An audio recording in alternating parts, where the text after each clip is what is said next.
The billionaire caught his fiancée forcing the maid and her toddler to clean the floor. What happened next was unbelievable. Scrub it again. You missed a spot. Vanessa DeLuca's voice cut through the morning quiet like a blade, sharp, precise, utterly without mercy.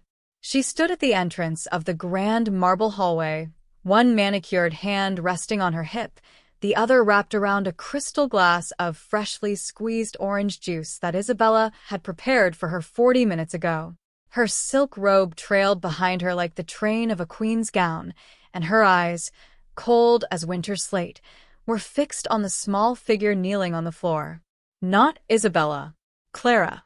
3 years old. Tiny fingers curled around a damp cloth. Dark curls plastered to her forehead from the effort. Her knees pressed against the unforgiving marble, and every few seconds, she'd glance up at her mother with eyes that asked a question no child should ever have to ask. Is this okay? Am I doing it right? Will she be angry again? Isabella moved faster, her own cloth working furiously beside her daughter's, trying to cover the section Vanessa had pointed to before Clara could strain herself any further. Don't you dare take over her portion, Vanessa said, her voice dropping to something silkier, more dangerous. I told the child to clean that section. She finishes it herself.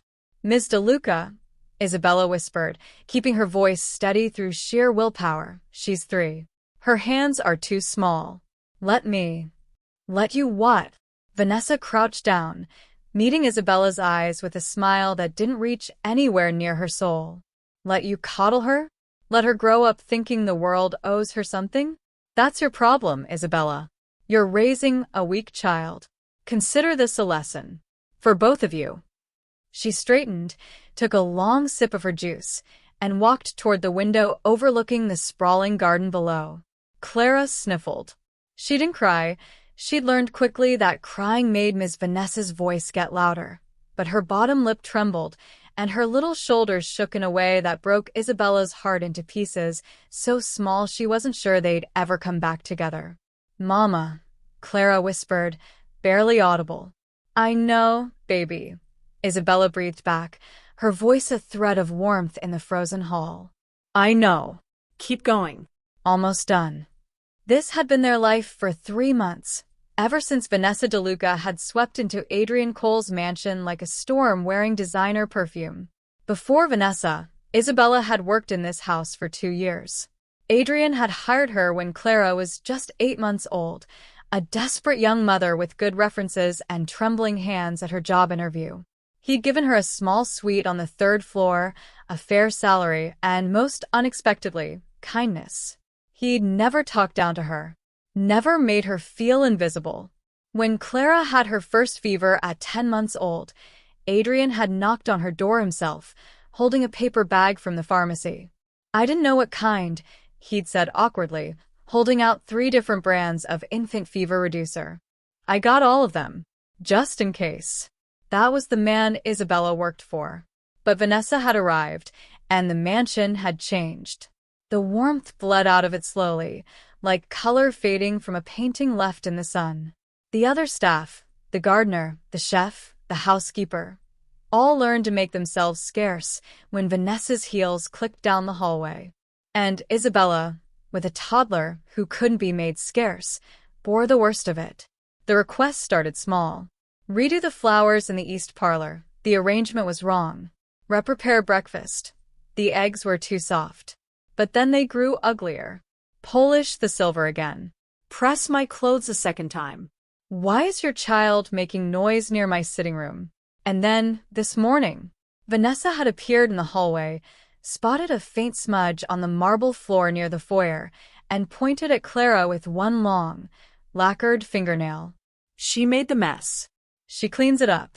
She didn't make any mess, Isabella had said, and that quiet act of defiance had cost her. Vanessa had handed them both cloths and told them to clean the entire hallway. Both of them. Together. Now Clara's small arms trembled. The cloth dragged slowly across marble that already gleamed. I'm tired, Mama, Clara whispered. Isabella reached over and squeezed her daughter's hand. Just for a second. Just long enough to say I see you. I love you. I'm sorry. Then she pulled the cloth from Clara's hand and began to cover her section without Vanessa noticing. But Vanessa noticed everything. She turned from the window, ready to deliver another correction. And then the front door opened. Adrien Cole stepped inside, loosening his tie, a travel bag slung over one shoulder. He'd returned from his business trip to Chicago a full day early. His flight had been silent. He'd sat in his seat at 30,000 feet and felt, inexplicably, an urgency to come home that he couldn't explain. Something in his chest had pulled at him all morning, like a hand tugging at his sleeve. He stepped into the marble hallway and stopped. The sight before him reached into his chest and squeezed. Clara. On the floor. Tiny hands red from the damp cloth. Shivering. The hallway's air conditioning was on full, and she wore only a thin cotton dress. Her curls were damp, her knees pressed into the hard marble, and her face, her little face, was a portrait of exhausted resignation that no 3-year-old's face should ever know how to make. And Isabella beside her, moving fast, trying to cover her daughter's work, tears she was refusing to shed shining in her dark eyes. And Vanessa, standing at the window, watching, sipping orange juice. Adrien's travel bag slid from his shoulder and hit the floor. The sound made everyone freeze. Vanessa turned, and her expression shifted in an instant, the cold mask dissolving into a warm, practiced smile. Adrien, you're home early. I was just... Don't. His voice was quiet. Just one word. But something in the tone of it, the absolute stillness of it, silenced her immediately. He didn't look at her. His eyes were fixed on Clara. The little girl looked up at him with wide, uncertain eyes. Her bottom lip trembled. And then, very quietly, in a voice so small it almost broke him in two, she said the only word that made complete sense in that moment. Hi. Adrien Cole, billionaire, CEO of Cole Enterprises, a man who had sat across negotiating tables from presidents of companies and countries, felt his throat tighten until he couldn't speak. He crossed the hallway in 4 strides, knelt down on the marble floor in his pressed-work trousers, and looked at Clara at eye level. "Hi," he said back, his voice barely above a whisper. And somewhere behind him, Vanessa DeLuca's crystal glass trembled in her hand. The hallway was so quiet that when Adrien finally spoke again, his voice seemed to fill every corner of it. How long? He wasn't looking at Vanessa. He was still crouched down on the marble, his eyes moving gently over Clara, the redness of her small hands, the slight trembling in her shoulders, the way she kept glancing at her mother as if waiting for permission to exist. Isabella opened her mouth, then closed it. A lifetime of swallowing words in order to protect her job, to protect this, warred inside her chest. But Adrien turned to look at her then. Really look at her. Not the way employers sometimes look at staff. Through them, past them, cataloging their usefulness. He looked at her the way a person looks at another person. And she saw in his eyes that he already knew. He just needed her to say it. 3 months, she said softly, since Ms. DeLuca moved in. Something moved through his expression. Not anger, not yet. Something quieter and more devastating. A kind of grief. Isabella. His voice was careful. Has she ever, he stopped. Looked at Clara. Looked back at Isabella. Has she hurt her? Not physically, Isabella said quickly, because she needed that to be true and, thank God, it was. She gives her tasks. Says it's good for her. Says I'm raising her wrong. That she's too soft. Adrien stood slowly. He turned to face Vanessa, who had set her glass down on the hall table and was now standing with her arms crossed, her expression shifting from warmth to something more guarded, calculating. Adrien, before you react, Vanessa began, her voice taking on the precise, reasonable tone she used when she knew a negotiation was going badly. You need to understand that I run this house while you're away. That's what you asked me to do. Staff accountability is... She's 3 years old, Vanessa. She's the staff's child, and the staff needs to understand that. That what? His voice didn't rise. It went the other direction, lower, more controlled, which somehow made it worse. That a toddler should be on her knees scrubbing marble in an air-conditioned hallway while you stand there drinking juice? Vanessa's jaw tightened. You're being dramatic. Am I? It wasn't a question. Clara, sensing the charged silence, had scooted closer to Isabella's side and pressed her face against her mother's arm. Isabella wrapped a hand around her instinctively, drawing her close. Adrien watched that small gesture, a mother pulling her child in, the way animals in the wild draw their young to safety, and something inside him that had been bending for the last 3 months finally, quietly, snapped. How many times? He asked, and now he was looking at Vanessa with eyes that had gone completely still. How many times, while I was traveling, did this happen? Vanessa said nothing. How many times did you give a 3-year-old cleaning tasks? Still nothing. He crossed to where Vanessa was standing. He didn't raise his voice. He didn't need to. When I asked you to help manage this house, I meant coordinate with the staff. I meant handle logistics. I meant make sure the household ran smoothly. A pause. I did not mean terrify a child into scrubbing floors. Vanessa's composure cracked, just slightly, around the edges. She's a maid's daughter, Adrien. I'm going to be your wife. There are certain standards. That word, he said. Standards. He let it sit in the air between them. You've been using that word a lot, but you don't know what it means. I run a company with 4,000 employees. Every one of them is treated with basic dignity. That's a standard. That, he gestured to the hallway, to Clara's reddened hands, to the damp cloths on the marble, is cruelty. And I won't have it in my home. Adrien, I want you to go upstairs, he said. Pack your things. I'll have Marcus bring the car around in an hour. The silence that followed was the loudest Isabella had ever heard. Vanessa stared at him. Her face cycled through disbelief, fury, humiliation, all of it surfacing and sinking again behind the careful, practiced wall she'd built over years of social navigation. You're ending our engagement, she said finally, over a maid. I'm ending our engagement, Adrien said quietly, because of who you are when no one important is watching. He met her eyes steadily. And, because apparently I'm only just now learning who that is. He turned away from her then, deliberately, completely, and walked back toward the hallway where Isabella and Clara still knelt on the floor. He crouched back down to Clara's level. The little girl peeked at him from behind her mother's arm, brown eyes wide and cautious. Hey, he said gently. Are you cold? Clara considered this very seriously, the way small children consider all things, with their whole heart. Then she nodded once. Okay. Adrien shrugged off his suit jacket, the expensive charcoal one from his Chicago meetings, and draped it carefully around Clara's tiny shoulders. It swallowed her entirely, pooling around her like a blanket. Clara looked down at it, looked up at him, and then, with the devastating honesty that only children are capable of, she said, "It smells like outside."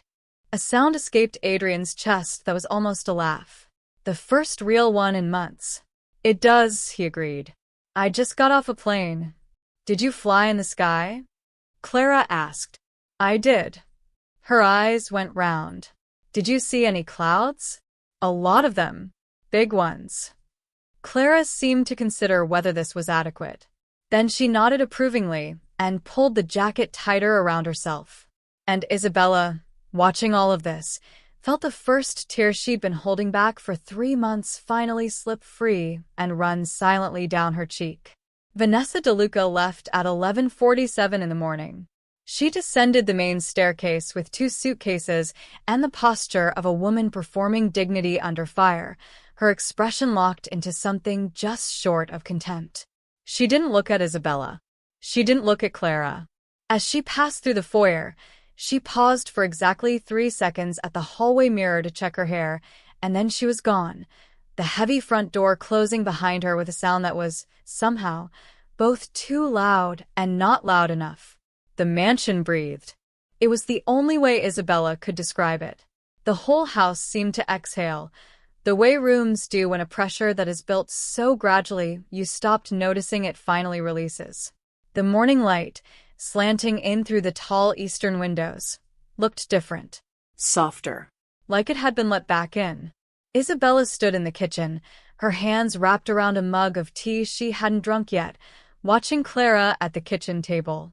Her daughter had Adrien's suit jacket still draped over her like a royal robe, and she was industriously coloring in a book that Rosa, the chef, had produced from somewhere.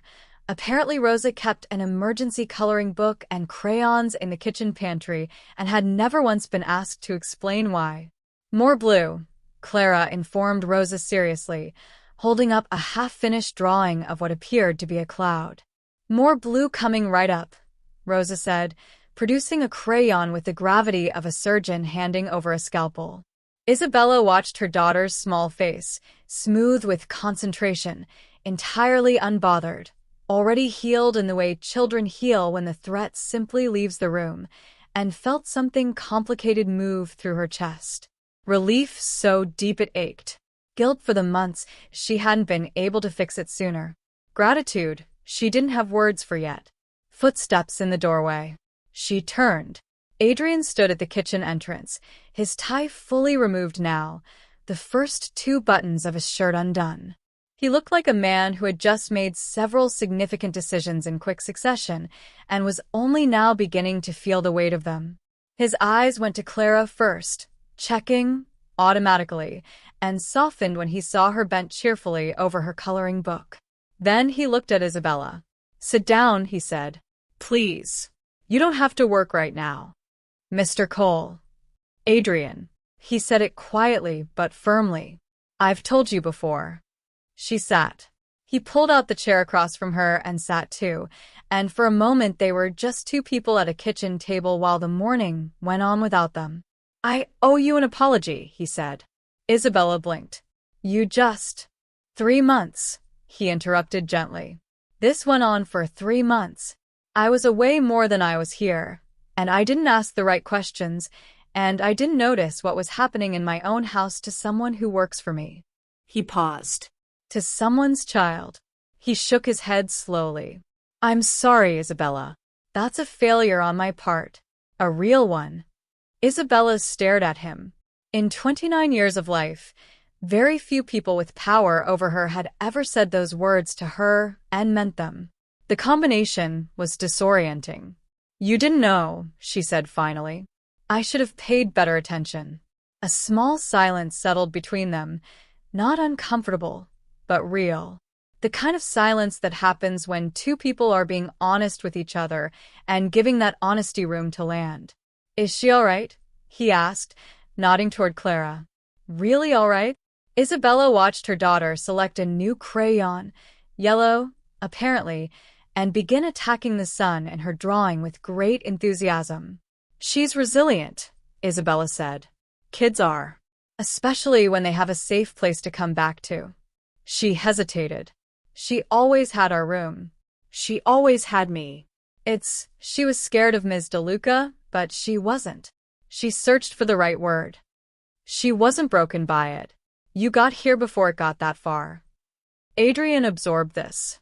"Good," he said, very quietly, like the word meant something more than its single syllable.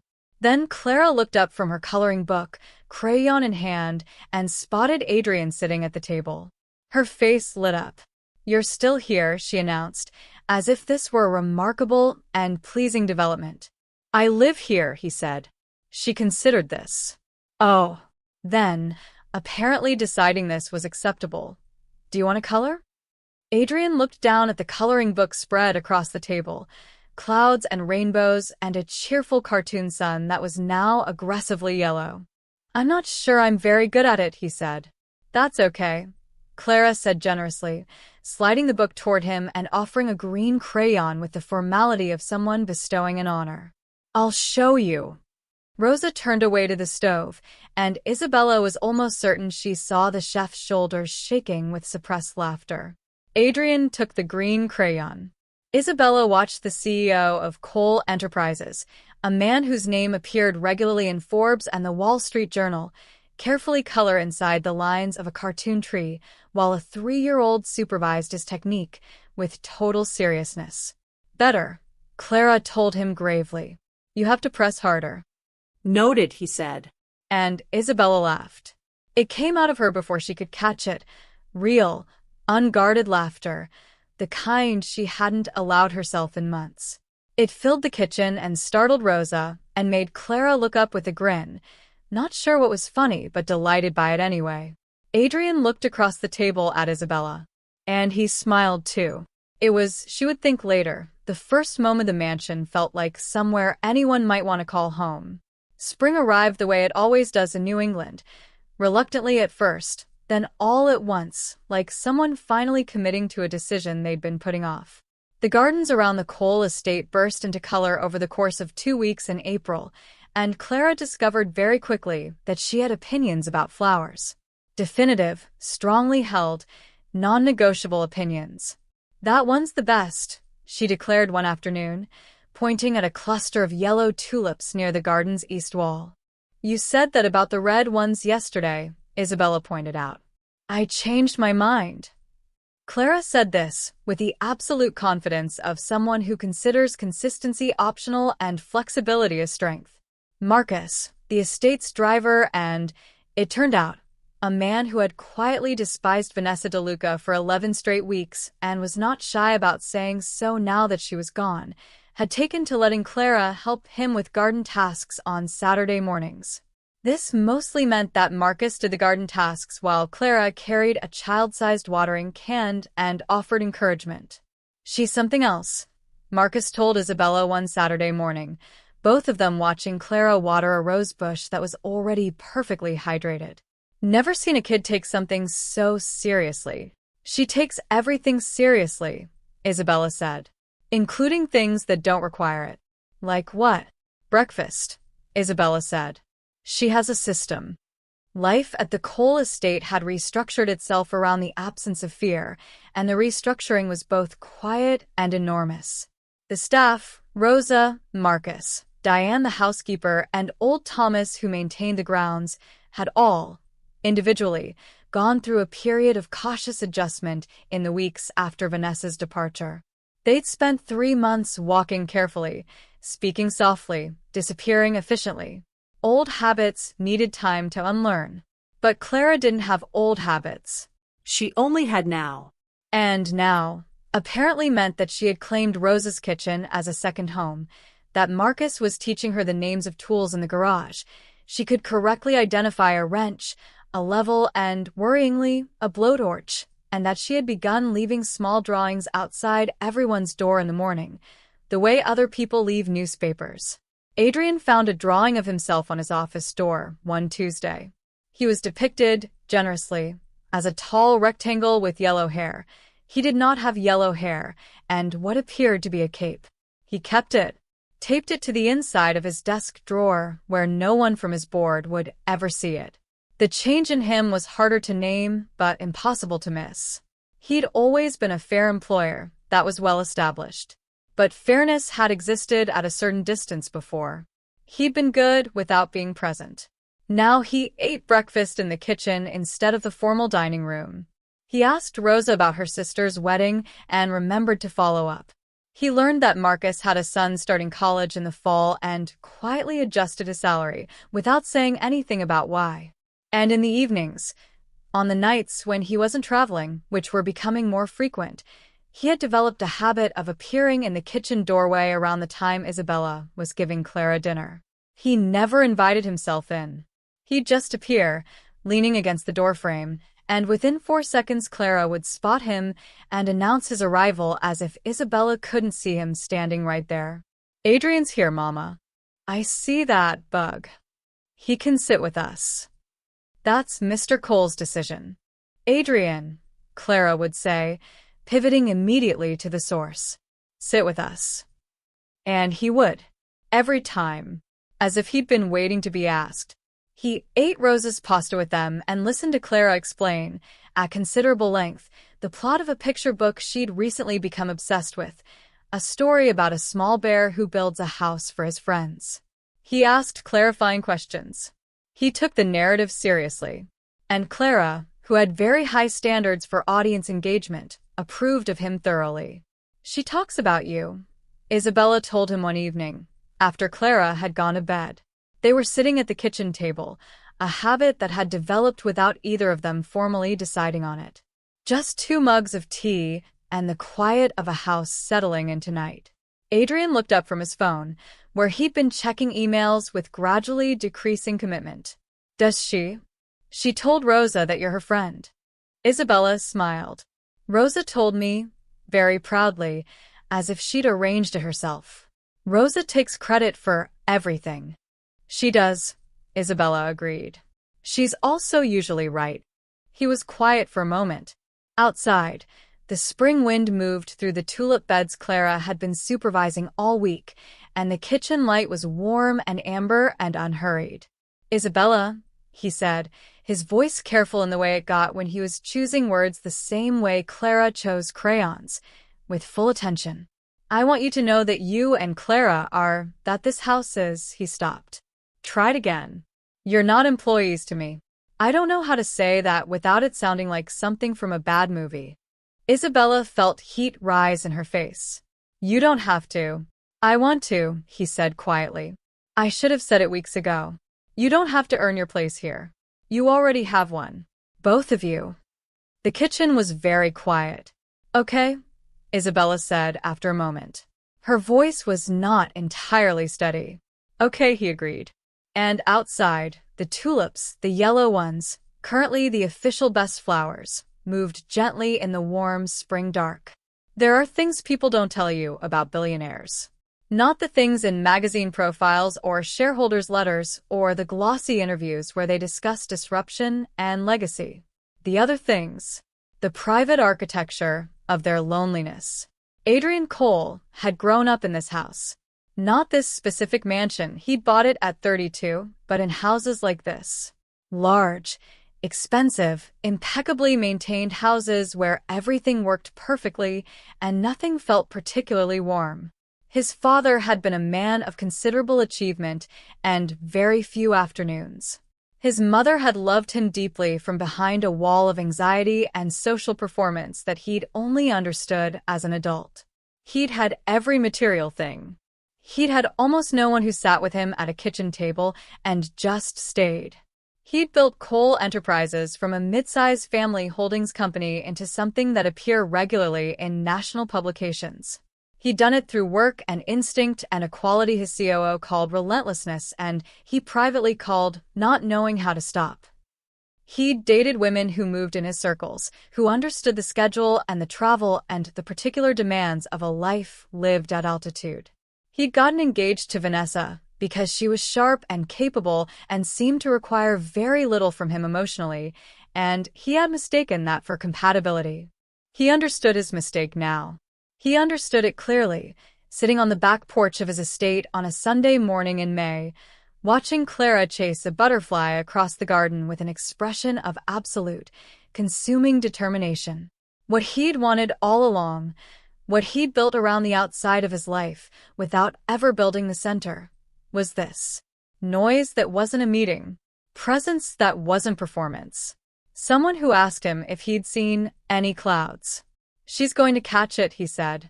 Isabella was beside him on the porch swing, her hands wrapped around a coffee mug. She never catches them, she said. She's been trying since February. But the trying is the point. She looked at him. When did you get wise? A 3-year-old is teaching me, he said. You pick things up. She laughed, and he had come to understand that Isabella's laugh was one of the more honest things he'd encountered in his life. It didn't perform or calculate. It just arrived when it was true. She'd told him more, slowly, over their kitchen evenings. About Clara's father, who had left before Clara's first birthday, not dramatically, just gradually, the way some men disappear by degrees until one day you realize you've been alone for months and just hadn't named it yet. About the apartment she'd given up to take the live-in position.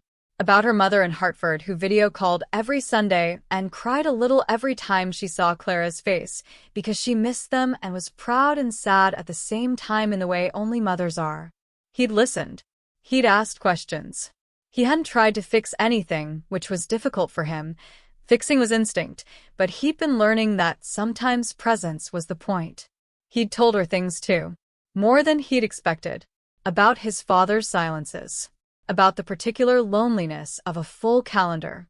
About how, when his engagement to Vanessa had been announced, he'd stood at a party surrounded by people congratulating him and felt, inexplicably, guiltily, absolutely nothing.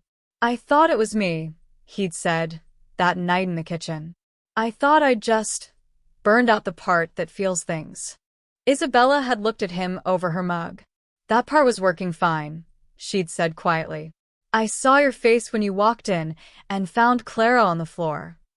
He'd had nothing to say to that because she was right. The part that felt things had been working exactly fine.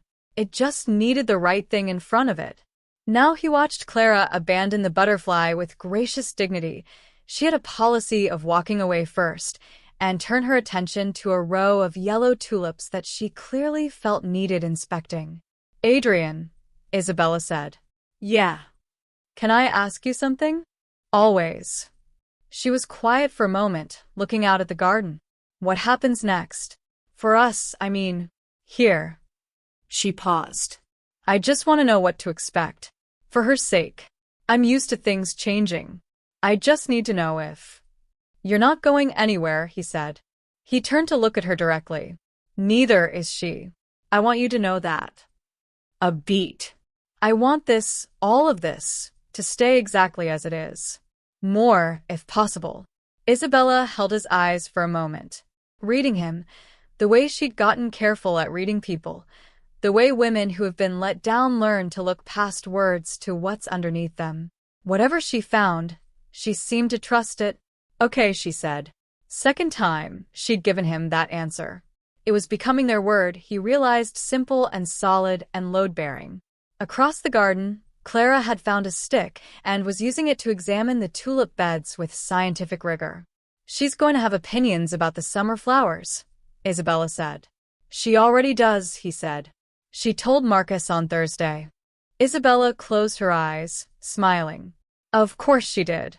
The morning stretched around them, warm and unhurried, and the porch swing moved gently in the May breeze, and neither of them needed to name what was building between them because it was the kind of thing that names itself, eventually, when it's ready. It was Clara who said it first. The way Clara always said everything, without calculation, without performance, without any of the careful architecture adults build around truth to make it safer. She simply opened her mouth and let it out, the way children release things that the rest of the world carries in locked rooms. It was a Tuesday evening in June. The estate's back garden was lit with the long golden light of early summer. Rosa had made something complicated with chicken and herbs that made the whole house smell like a memory of something good. Marcus had set up the small outdoor table they'd started using on warm evenings, just a round table with 4 chairs, mismatched candles, and a wildflower bunch that Clara had assembled herself from the garden with questionable aesthetic guidance and absolute sincerity. Adrien had come home from a half-day in the city and stopped in the garden doorway to look at the scene. The candles, the flowers, Clara standing on her chair to arrange a napkin, Isabella reaching over to steady her by the waist without looking up from the plate she was setting. He stood there for a moment longer than he needed to. Then Clara spotted him. "You're late," she announced. "The traffic was bad."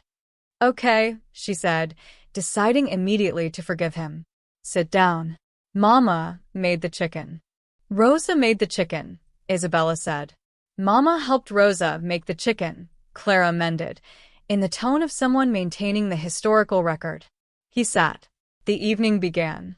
The candles wavered gently in the warm air, and the garden smelled of jasmine and cut grass, and Rosa appeared with a bowl of something and then disappeared again because Rosa had a gift for presents, without intrusion. They talked about ordinary things. Clara reported on the progress of a caterpillar she'd been monitoring on the east garden wall for 3 days, delivering updates with the seriousness of a scientist. Adrien told them about a meeting that had gone sideways and how his COO had handled it, and Isabella said something perceptive about negotiation tactics that made him look at her sideways and say, "You could run a company." And she'd said, "I'd need significantly better pay," and he'd laughed. Then dinner wound down. The candles burned lower. Clara had worked her way through most of her plate and was now flagging slightly, the way she did when the end of a day started catching up with her. Adrien watched her fighting the sleepiness with the grim determination of a small general who refused to retreat, and it was so purely itself, so entirely Clara, that he felt something in his chest that he'd stopped trying to name because naming it felt inadequate. Clara leaned sideways, found his arm, put her head against it. He went very still. She was almost asleep. Her eyes were doing that half-mask thing, opening and closing slowly, the butterfly lashes resting, lifting, resting. "Adrien," she said. Drowsy. Soft. "Yeah, bug." The nickname had arrived without his noticing 3 weeks ago, and Clara had adopted it without ceremony. A pause. The candles. The garden. June. "Are you our family now?" The question landed on the table between all of them and sat there, luminous and uncomplicated, the way only a child's question can. He felt Isabella go still across from him. He didn't look at her yet. He looked at Clara, at the top of her dark curled head against his arm, the slow blink of her almost sleeping eyes. He thought about his answer for exactly as long as it deserved. "Yeah," he said quietly. "If you'll have me." Clara appeared to consider this. Then she settled more firmly against his arm, apparently satisfied with the terms. "Okay," she said, and was asleep within 30 seconds. He finally looked up. Isabella was watching him from across the table. The candlelight moved across her face. Her eyes were bright, not crying, but close, and she looked like someone standing at a door they've been afraid of for a long time, finally deciding to walk through. "She has good instincts," Isabella said softly. "She really does," he agreed. "She gets it from me." "I believe that completely." Isabella smiled, and then, very simply, reached across the table and put her hand over his. He turned his hand over, held on. The garden settled around them. Somewhere in the jasmine, something small moved through the leaves. The candles had burned down to warm, low light that made the table feel like the only place in the world. He thought about that morning 3 months ago. The marble hallway, the cold air conditioning, a 3-year-old with reddened hands and a cloth she'd been given by someone who'd confused cruelty with authority. He thought about the way the house had felt under Vanessa's tenure, all performance and precision, beautiful and hollow as a showroom. And he thought about now. The mismatched candles. The imperfect wildflower arrangement. Clara's breathing against his arm, slow and even and utterly trusting. Isabella's hand warm in his. This was what he'd been building toward, he understood, without knowing it. All the work, all the years, all the rooms in all the houses, they'd been leading here. To this table. To these people. To a child who'd asked him if he'd seen any clouds. In the months that followed, things changed the way good things change. Incrementally, warmly, without announcement. Clara started calling him by name, then sometimes forgot the name and called him something different, and he answered to everything. Isabella's mother came to visit from Hartford and cried in the kitchen and hugged him for a long time without explaining why, and he didn't need an explanation. Rosa baked a cake for no particular occasion, and Marcus declared it a holiday. The mansion, that large, expensive, impeccably maintained house, became something it had never quite been in all the years of Adrien's ownership.